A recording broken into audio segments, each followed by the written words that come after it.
What is up, guys? It is Simp here, and welcome back to another team racing video on F124. And today it is round number 7 for the Miami Grand Prix, and as you guys know, I have switched from FG to FRT. So we're going to go from the scarlet red Ferrari to the papaya and black McLaren. So here we go, new team, new car, and I'm looking forward to this one returning to Miami. If you guys are looking forward to it as well, make sure you hit the like button and get subscribed to the channel for more league and team racing content.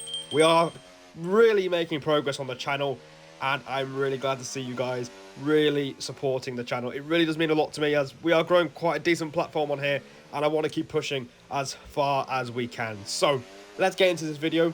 The reason why this is round 7 when the last race I did was round 4 was essentially Monza. I lagged out of the lobby. I had internet problems where I couldn't get back in after qualifying, and I missed Baku because I was guaranteeing myself a DNF. So here we are in Miami for the first time since F1 22, and the pace was feeling pretty decent, but we're not really showing it as we invalidated our first lap, and now we need to bounce back with the second one. Through turn 1, 2 and 3 we do that quite decently, and we gain a fifth of a tenth by the time we get through the fast section in sector 1. As we stay in 7th gear, downshift to 6th gear, we take a little bit too much curb to the right-hander, but this left-hander is where it's all at with the time, simply because it's very easy to oversteer and spin off on the entry. It's quite unstable, so doing a 0.2 first sector is pretty solid, but I know some drivers who are a little bit quicker, like my teammate for this race, FRT Harvey, can do 0.1s and 0s, so we're not too far off. We're looking to do our best here. I'm not the happiest camper at the moment because we need a time on the board as we've crossed the halfway mark. And there we go, through the Mickey Mouse section. Very easy to get this wrong. You just want to send it through the 2 corners and then swing the car to the right to open up for the left-hander. And you make your way down towards the back straight, where we are currently 5.5 tenths up. So this is looking like a much better lap than the first one. It's a good thing we finished it because we've got that delta as a reference. Now, just one corner to close out the lap, down to 3rd gear. Make sure you get as close as you can to the apex. Get on the power as early as you can, and you make the run up to the line as Tech Brutal, I believe there. I think Owen has done a 0.0. We do a 0.2. Yeah, much needed improvement there, that's good. Which puts us in P4 at the time, but we're down to P6. But that was a much needed improvement, as we're now in the window of opportunity for a top 5. Let's go and find it.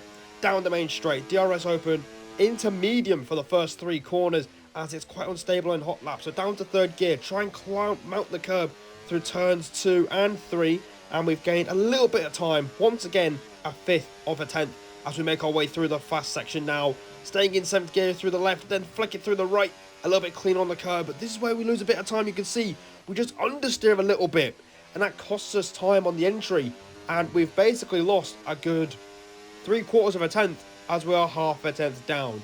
So we've got some time to gain in the final 2 intermediate sectors of the lap. DRS wide open on this back straight as you prepare for the heart of sector 2. On the brakes, where the black shadow is, down to 3rd gear. We do miss the apex a little bit, but now we are going to try and absolutely send it through the Mickey Mouse section. Downshift into 3rd, absolutely sending it through there, flicking it through the left, right and left again, and we've gained a 1/10.5 through just simply sending it through there. And it's a purple sector 2. We're a 1/10.5 up, and once again, one more corner to close out the lap. Let's see if we can do it. Spotting the 100-meter board, down the gears to 3rd. We just turned in a bit too early. Who turns in too early for the last corner? We certainly have, and we've just drained 0.2 of a second. And we're not going to get that improvement, and we are going to have to settle for P6. I was actually quite surprised. I didn't think I had the pace for a top 6 start, but we've managed to do it. Unfortunately, my teammate for this race, FRT Harvey, he was showing really good qualifying pace. He was consistently doing 0.0s, which would have put him into the top 4, and he couldn't quite hook up the lap when it mattered, so he was pretty frustrated with it. But as a team, as this is my first race in AEC for FRT, P6 and 7 is nothing bad at all, and we're going to see if we can push for a top 5 in the race. So, here we go then, time for the start of the race, and it looks like the medium tyre is a very popular choice up and down the grid. So that's exactly what we're going to be going for as a team, and The last few races for FRT haven't been too great, so the priority is just maximising the points, and we're in a good position to do so. So let's go and check the 5 red lights, which are on screen right now for our return to the Miami Grand Prix. And the lights are out, and we are on the way here in Miami, and the start is pretty decent. Harvey looks like he's retaining position. We're going to try and challenge the RB of VK20 into turn 1, but he manages to eke out in front.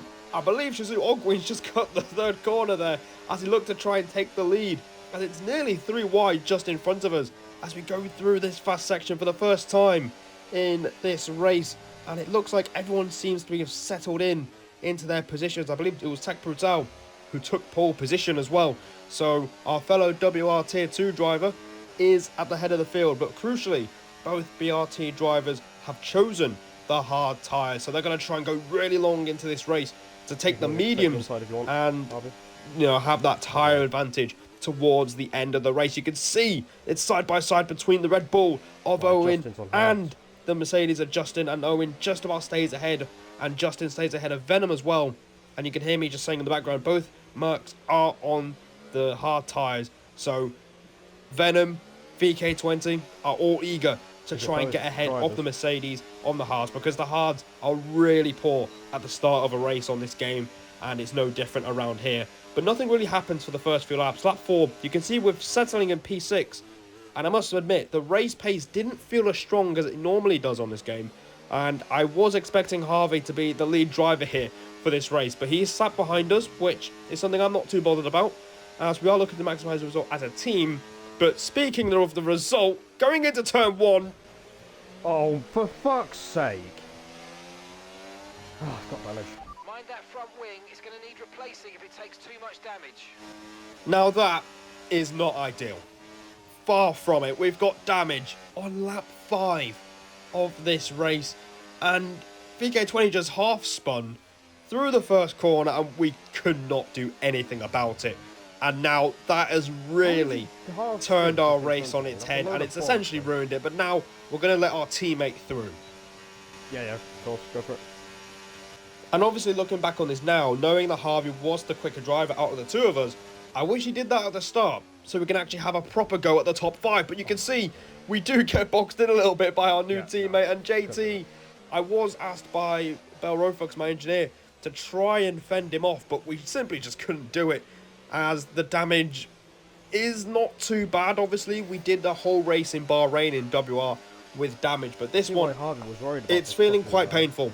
So we're going to try and box as soon as we can, and now we're getting swarmed by the other TTM driver of Dettel, as he's looking for a move on the outside. We're going to try and defend it, but going into the last corner, dear God, what am I doing? I completely hit the back of JT. I don't think I'll be popular at all in the TTM server with how many times I've made contact with their drivers. But we do find our way to the pit lane. Thankfully, I think JT didn't get damage from that. I hope he really didn't. But that is a terrible way to start your account with your new team. Get damage on lap 5 and then nearly power driver into your teammate. Good stuff, but that's completely ruined the race. We have repaired the front wing. We are going to put on a set of hards, and we are just going to now just try to get to the end of the race. That's essentially all we can do. Thankfully for us, the tyre wear isn't too bad around Miami compared to other tracks, so the drop-off point for the hards doesn't really happen. So the hards are the race tyre to be on, so we should get to the end of the race quite comfortably, but we are in a very distant 19th place. You can see onto lap number 8, EVR Jake has joined us at the back of the grid. He pitted. I think he got damage as well, and so we've got some company, but I'm hoping now we just work together with him without any sort of drama. You can see we are a long way away from everybody else up ahead, so the best thing that we can do at them now is just work together with Jake. Just DRS off each other on the DRS straights and just try to mitigate the damage caused by being this far back. So on to lap number 9. I believe someone else is in the pit, and that is Bourbon Boy, another former FG driver. He's coming out of the pit, and it's looking to be quite close between us, but we just eke ahead of him.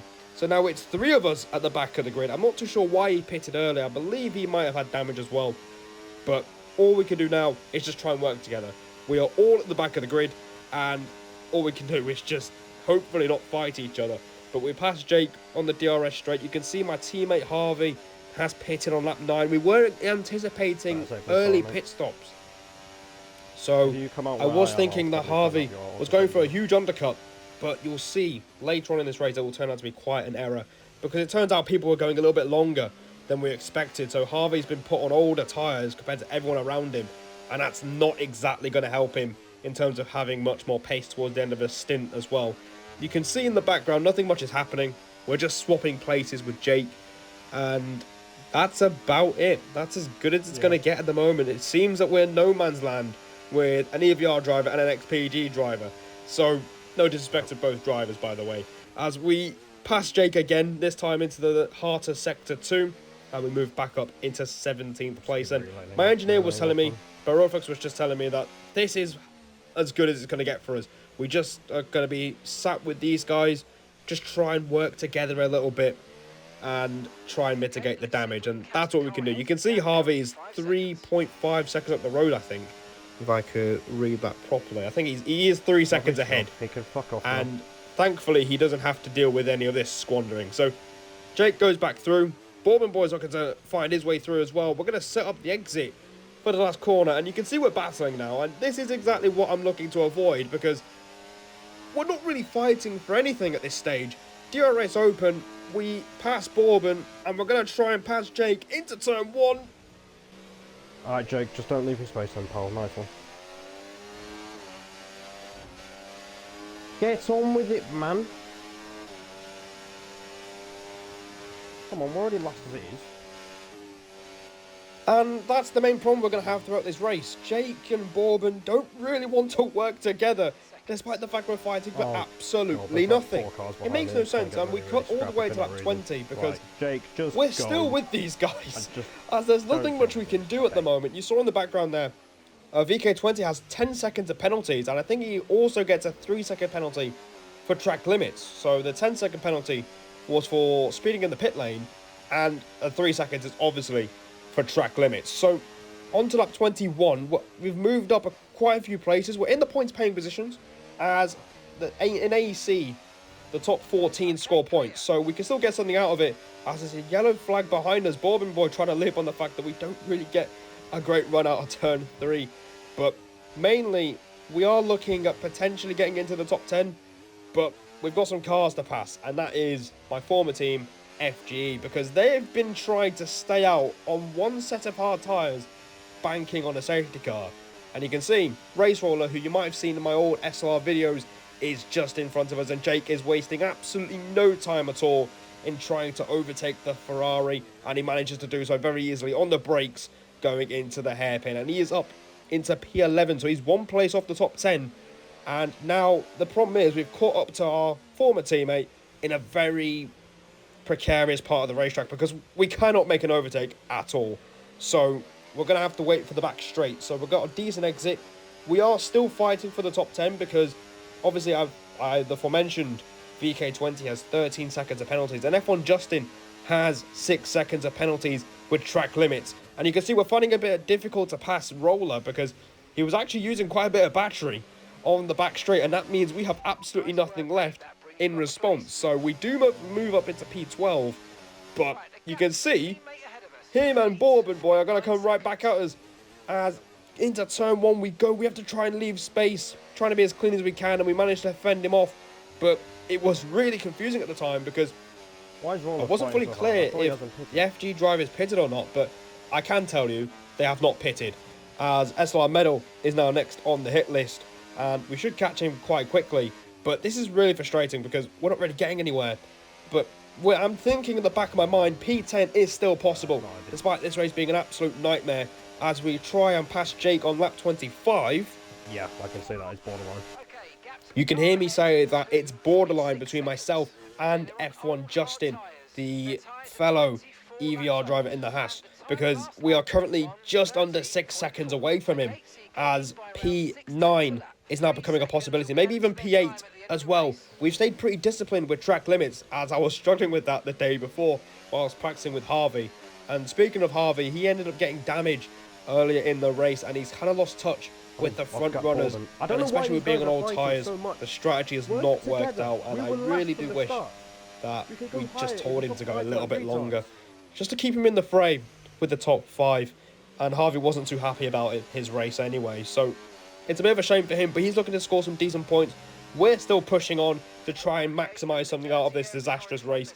As we move on to the penultimate lap of the race now, we've caught up to our friend of ours, SLR Meadow, who I met at Silverstone in real life, but now we're going to meet once again on the racetrack. This should be really easy because he's going the entire race on a set of hard tyres. I didn't think this was Sebastian Vettel in 2010 in Monza when he did a similar thing, but Meadow's definitely doing his best Vettel 2010 impression by doing a whole race on a set of tyres. You can see he's really struggling through the first sector, and we're right on his gearbox now, and I am a bit worried of having the same situation with Roller where we'll have to pass him a little bit. It will take a little bit longer to pass him compared to Jake, where he passed him pretty easily. But the thing is, we do get past the Ferrari, but Jake and Bourbon Boy, crucially, follow him through, which isn't ideal because Medal isn't really the most aggressive driver. He won't exactly go for unnecessary moves, but that means Jake and Bourbon Boy are still close behind us. We'll pick up with the 13 seconds.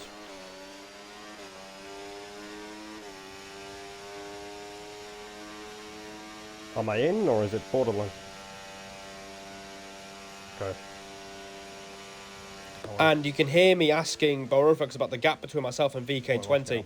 And I think Belrovax has just told me that it's quite close. I think we're just in range of getting him on penalties. Okay, you just started the final lap of the race. Final lap. So all we need to do now is just see out the last lap. And we should get P8 because we are still within Justin's penalty range as well, as he's running in P9 with 6 seconds of penalties. So last lap of the race, we're looking like we're only going to drop 2 places overall in this race, which isn't too bad considering we've done 24 laps on a set of tyres. And you can see that we're not having an orange icon at all, which means the tyre wear around Miami is pretty low, and we've used that to good advantage. But what we're not doing well is ERS management. You can see I'm draining it completely down the straight. This is painful to look at. You can see the text on the screen. What am I doing? That's not going to help anything. Dearie me. Now we're going to have a right old time of trying to defend on the back straight. And Barovax was telling me, just be mindful of the last straight. I clearly wasn't listening because now we're in a bit of trouble. We get through the Mickey Mouse section for the final time, so that guarantees we won't get a penalty. But now, this is where things are going to get difficult. We don't have much battery. Justin has won the race. We're going to try and finish P8, but it's going to be really difficult as we're out of battery. Jake flies past us. Bourbon Boy flies past us. And then we're going to be trying to match him on the brakes. It's a desperate move, and we lose not 1, but 2 places on track. And to make matters worse, we're not even going to beat VK20 on the line.